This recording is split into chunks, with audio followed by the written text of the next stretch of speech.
ज्याचं नामचिंतन घातल्याने, ज्याचं नाम घेतल्याने जन्म मरणाचं खंडन होतो, तो कस काय देवीच्या गर्भात येऊन राहिला? तो काय आला? काय देवाचा अवतार कार्य कायसाठी होतं? आपल्या पाळीची भक्तजना. देवाने आपल्या भक्ताचा उद्धार करण्यासाठी अवतार कार्य घेतलं आणि देवकी मातेच्या देवकी मातेच्या आणि वासुदेवाच्या पोटी जन्म घ्यायचं ठरवलं. काय आणि जन्म घ्यायचं ठरवल्याच्या नंतर तिथं आता आपण धावत्या वेगात घेऊ फक्त, कारण पावसाचा अंदाज घ्या आपल्या 10-15 मिनिटं फक्त आपल्याकडे राहू दे. आणि अवतार कार्य घ्यायचं ठरवल्याच्या नंतर ज्यावेळेस देवकीच्या गर्भात कृष्ण परमात्मा आला, तर ते वर्णन करून सांगतात देवकीला देह स्थितीवरच नव्हती. देवकी माताचे काय झाली? विचार करा, तुम्हाला आम्हाला अष्टासात्विक भाव झाल्याच्या नंतर आपण सुद्धा त्या राहत नाही, तर ज्यांच्या उदरात गर्भात स्वतः देव आले त्या देह स्थितीचे वर्णन ते सांगतात की देवकी माता सुद्धा देह स्थितीवर राहिल्या नाही, त्या विदेह स्थितीला प्राप्त झाल्या. आणि जसं श्रीकृष्ण परमात्म्याचा जन्म झाल्याच्या नंतर तुम्ही काय केलं? पहिले वासुदेवांना चिंता ग्रासली की आता याचा जन्म झाला तर कधी, पण बाहेर न्यायचा कसा न्यायचा? तुम्ही ती चिंता करू नका, माझा जन्म झाला ना, मी जिथे येतो तिथे मी काय करतो? दुःख सर्व हरून घेतो म्हणे, सर्व दुःख हरून घेतो मी. आणि सर्व दुःख हरून घेतल्याच्या नंतर काय केलं? जे द्वारपाल होते ते महिला, ज्या बेड्या होत्या त्या गळून गेल्या. आणि मग वासुदेवाने सुपामध्ये श्रीकृष्ण परमात्मा उचलला आणि निघाले. क्या ते द्वारपाल सगळे मोहून टाकले होते, ते बेड्या गळून गेल्या. कारण की जन्म कोणाचा झाला? 2 मिनिटं. जन्म झाला श्रीकृष्ण परमात्म्याचा. आणि जन्म झाल्याच्या नंतर काय होतं? तिथं जसं ते द्वारपाल मुहिले आणि त्या बेड्या गळून गेल्या ना, तुमच्या आमच्या हृदयात श्री गुरूंच्या कृपा आशीर्वादाने श्रीकृष्णाचा जन्म होतो. आणि जन्म झाल्याच्या नंतर 3 गुणाचे जे बेड्या आहेत का त्या गळून पडतात आणि ते षटविकारचे द्वारपाल आहे का ते सगळे मुहिले जातात. हा श्रीकृष्ण जन्म आहे. काय आहे? हा श्रीकृष्ण जन्म आहे तुमच्या आमच्या या गोकुळामध्ये, त्या मथुरेमध्ये. आणि मग महिलेच्या नंतर सुपलीमध्ये श्रीकृष्ण परमात्म्याला उचललं आणि वासुदेव निघाले ते यमुना माता. काय आणि मग काय झालं? ती दुभांगली. तिचं वर्णन ते गुरु सांगतात. तुम्ही जसं भांग पाडताना मधून भांग पाडता ना, तशी तिच्या यमुना माता काय झाली? दुभांगली ती. आणि मग गोकुळात गेल्याच्या नंतर भगवंत लीला करू लागले. काय भगवंताच्या लीलाचं वर्णन करू गेलं. अनंत अशा भगवंतांनी लीला गोकुळामध्ये केल्या. काय आणि इकडं कंसाला घास लागला.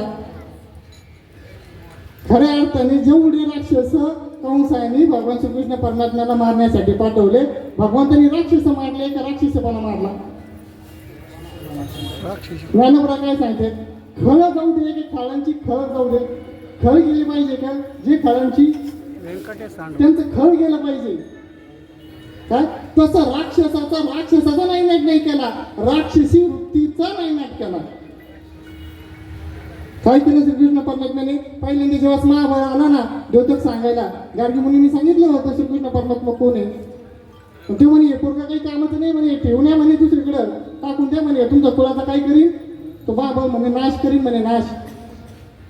त्याने भाऊ मी तुमचाच नाश करायला आलो इथं, मी आलो तुमचा नाश करायसाठी. आदरणीय डोंगरीजी महाराज गोड भाऊ सांगायचे, प्रभू रामचंद्र दिवसा का जन्माला आले आणि श्रीकृष्ण परमात्मा रात्रि का जन्माला आले, याच्याबद्दल ते गोड भाव सांगायचे. दिन में अगर पेट की भूख सताते है ना, तो प्रभु राम जी का स्मरण करो, और रात में संसार के भोग सताते है ना, कृष्ण का स्मरण करो. दिन में पेट की भूख से मुक्ति और रात में संसार के भोग से मुक्ति देते हैं, वही श्री राम कृष्ण कहलाते. गोपाल कृष्ण भगवान की जय. आणि मग अशा अनंत राक्षसांना महाराज पुतना आली. पुतनेचं पण देवाने पुतनेतलं विष संपवलं आणि काय केलं? तिला मुक्ती प्रदान केली. आणि एक दिवस असेच देव खेळत होते, खेळता मातेने घेतलं आणि मांडुरी घेतलं श्रीकृष्ण परमात्म्याला. आणि काय केलं? पाहिलं की याचं रूप जर पाहिलं गेलं ना, राजा जो सुकुमार मदनाचा पुतळा होता तो राजा सुकुमार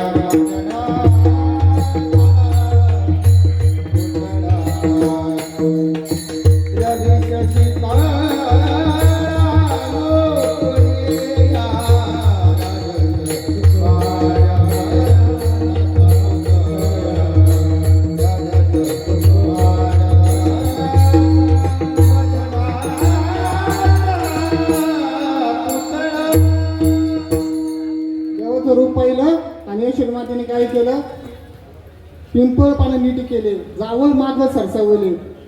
देवाचं पिंपळ जे पान होतं का ते यशोदा मातेने नीट केलं. देवाचं जे जावळ होतं का ते मागं सरचवलं. आणि जसं मागं सरचवलं श्रीकृष्ण परमात्म्याने जांभळी दिली. तै ती दिली जांभळी तय वेळी आणि मुख विस्तारले श्रीहरीचे.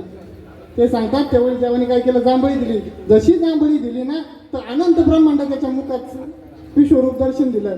तिथं श्रीकृष्ण परमात्म्याने अर्जुनाला दिलं, त्याच्या आधी यशोदा मातेला विश्वरूप दर्शन दिलं. अशा अनंत लीला भगवंतांनी केला. भगवंतांनी लीला करत असताना त्या गवळणी भगवंताच्या लिलेमध्ये एवढं मोहून जात होत्या की त्यांना त्या गोकुळामध्ये दही दूध विकायला गेल्यावर ते दही दूध घ्या म्हणतच नव्हतं. गोविंद घ्या कोणी दामोदर घ्यावे, गोविंदवा हरती मथुरे जावे. गोविंद घ्या कोणी दामोदर घ्यावे, गोविंदवा हरती मथुरे जावे. गोविंद घ्या कोणी दामोदर घ्यावे, गोविंदवा हरती मथुरे जावे. गोविंद घ्या कोणी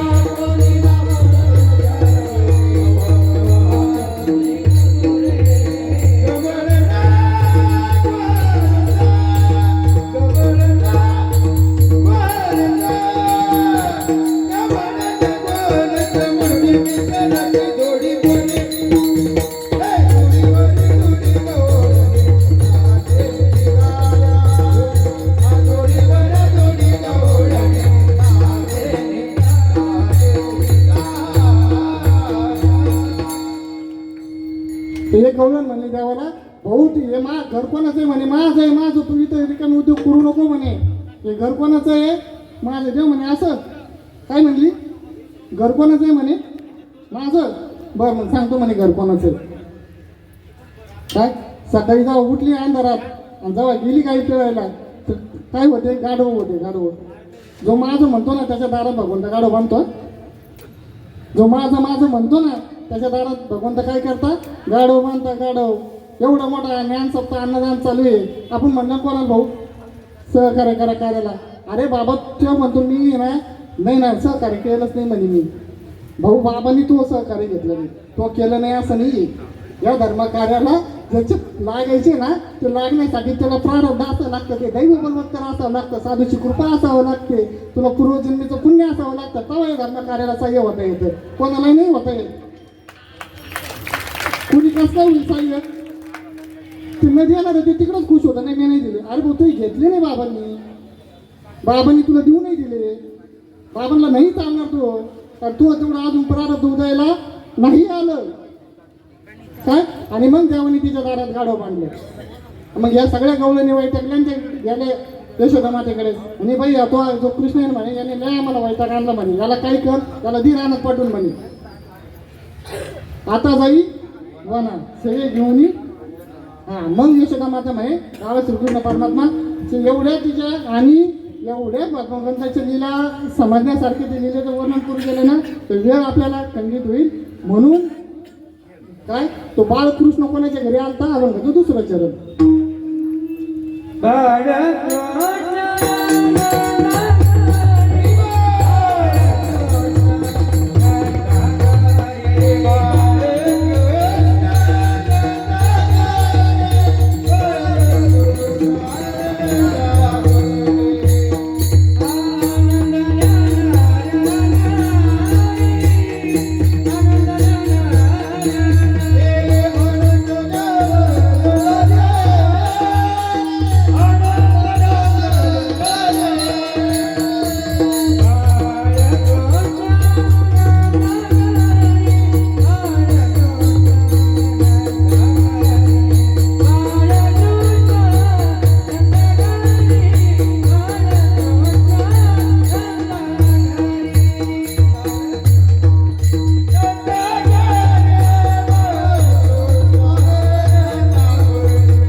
मागून फक्त 5 मिनिटं घेतो.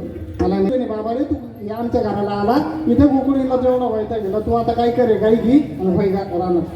तुम्ही सारे गाया घेऊन सारे गोपाळ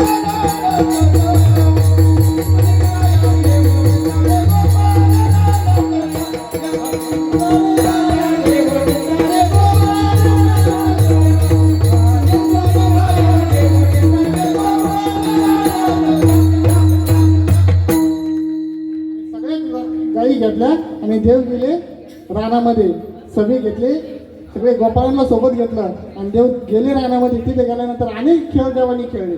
काय देवानी अनेक खेळ देवानी खेळले आणि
काय होतं याचा आनंद जो आहे ना, जो त्या आनंदात राहतो ना त्याला वेळ काढायचं काही भान नसतं.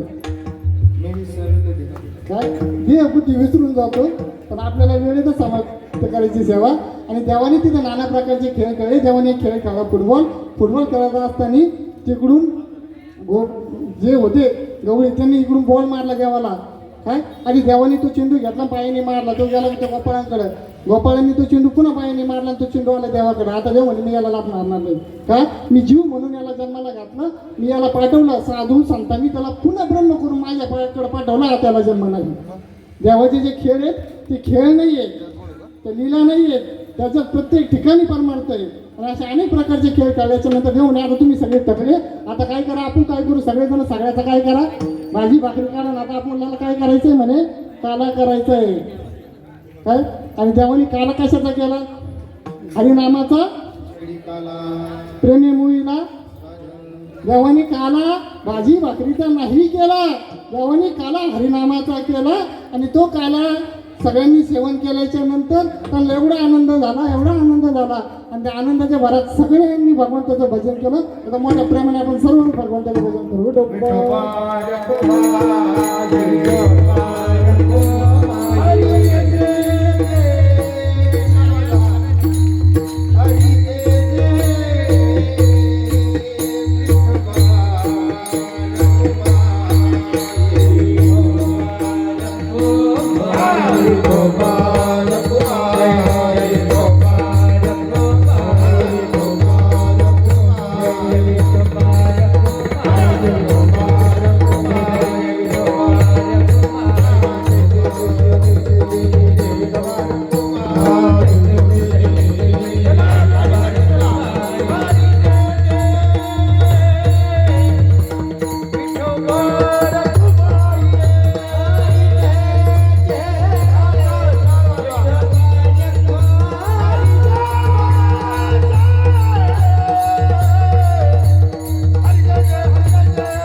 बसा 2 मिनिटं खाली बसा.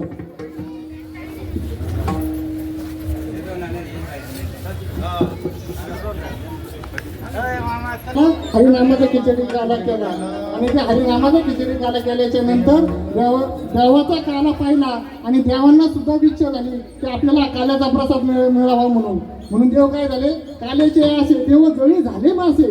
देवांनी मासेचं रूप घेतलं आणि मासेचं रूप घेतल्याच्या नंतर देवाला अशी इच्छा होती की हे काला करतील आणि हात धुवायला पुढे येतील, रुग्णीच्या गावात येतील, आम्हाला तो काल्याचा प्रसाद भेटेल. अरे हा काल्याचा प्रसाद प्रत्येकाच्या भाग्यात नाहीये, नाही हा प्रत्येकाच्या भाग्यात. याचा इच्छा देव सुद्धा करतात या काल्याच्या प्रसादाची. आणि म्हणून त्यांनी माशाचं रूप धरलं. पण देव म्हणे नाही, आता काय करा, हात पुढं पुसा. हा,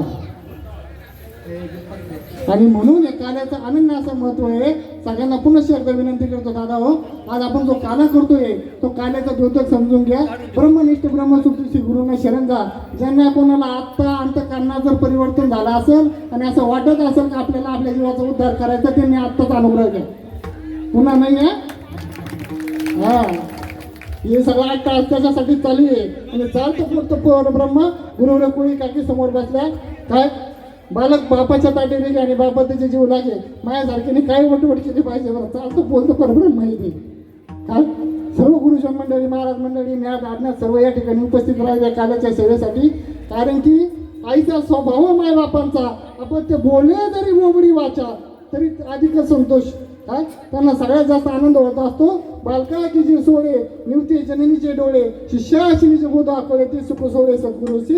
आणि म्हणून काय आज जी घेतलेली गवळण होती तुकोबरायांची, गोकुळीच्या सुख अंतपारा नाही लेखा, बाळकृष्णानंद घरी आनंदल्या नर नारी करती कथा.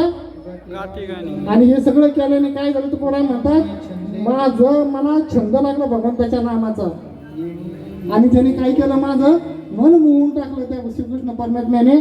काय म्हणून ही काल्याची जी सेवा आहे, मुडकी तुडकी जशी खऱ्या अर्थ आहे, जे संयोजक कमिटी आयोजक कमिटी आहे. काय मागच्या वर्षी आपण आनंद घेतला होता की श्री गुरु सारखा आस्थापाली राखा. त्याच्या मागे एकच उद्देश एवढा होता की श्री गुरूंचं कार्य आहे आणि काला श्री गुरूंच्या शिवाय तुमच्या जीवनात होऊ शकत नाही. म्हणून आपण घेतला होता मागच्या वर्षी आपण श्री गुरु सारखा आस्थापाली राखा. आणि ह्या वर्षी गवळण घेतलं आपण काल्याचं हे द्योतक समजून सांगण्यासाठी. तुम्ही माझ्यावर असं प्रेम करता, खऱ्या अर्थाने पाहिजे घालून दादा मी कुणी कीर्तनकार नाही, मी कुणी प्रवचनकार नाही. काय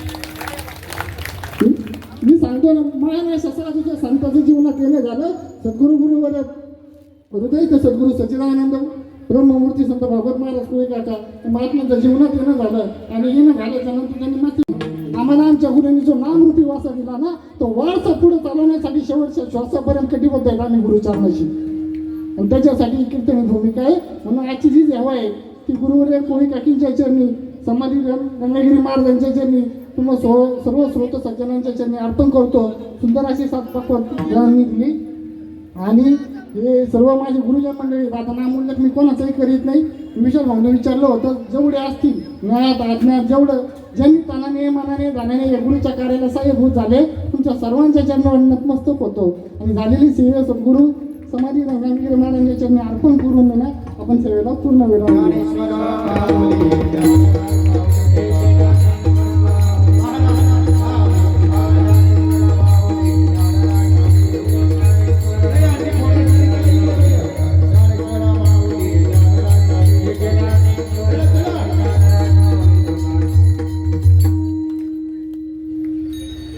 विठाल जी जी भिकारे,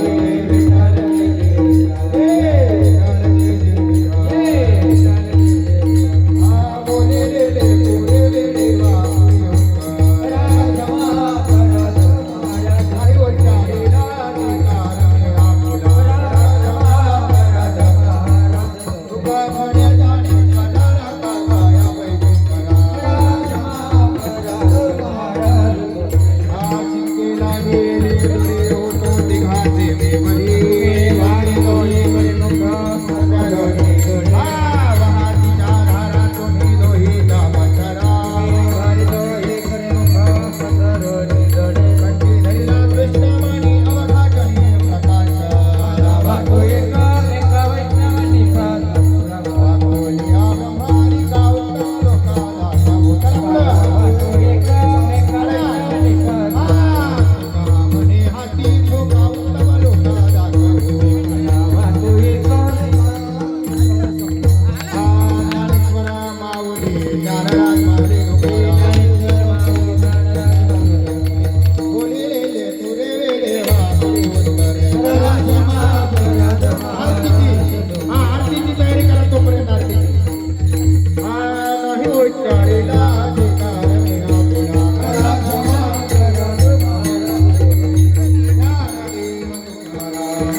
उद्या 8 वाजता जाणार.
सर्वांनी 2 मिनिटं जागेवरती बसा.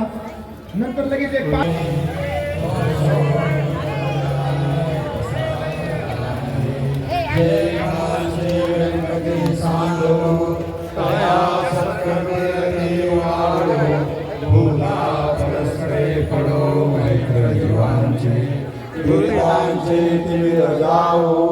विश्वसुधर्म सूर्य पाहू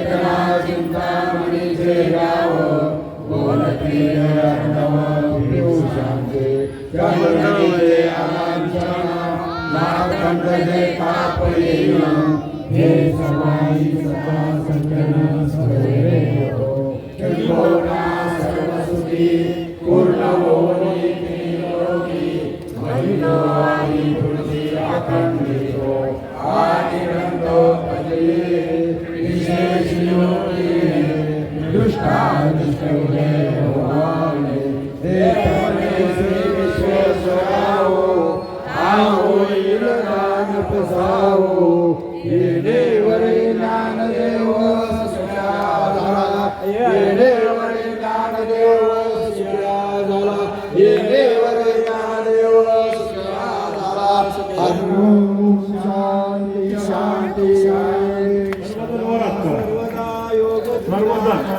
माझा पाठीमागा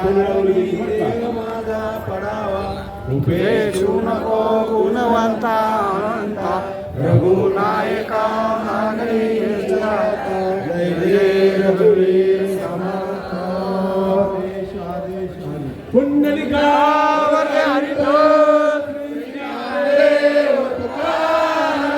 पंढरीनाथ भगवान की जय मौली ज्ञानेश्वर महाराज की जय जगद्गुरु तुकाराम महाराज की जय शांती ब्रह्म महाराज की जय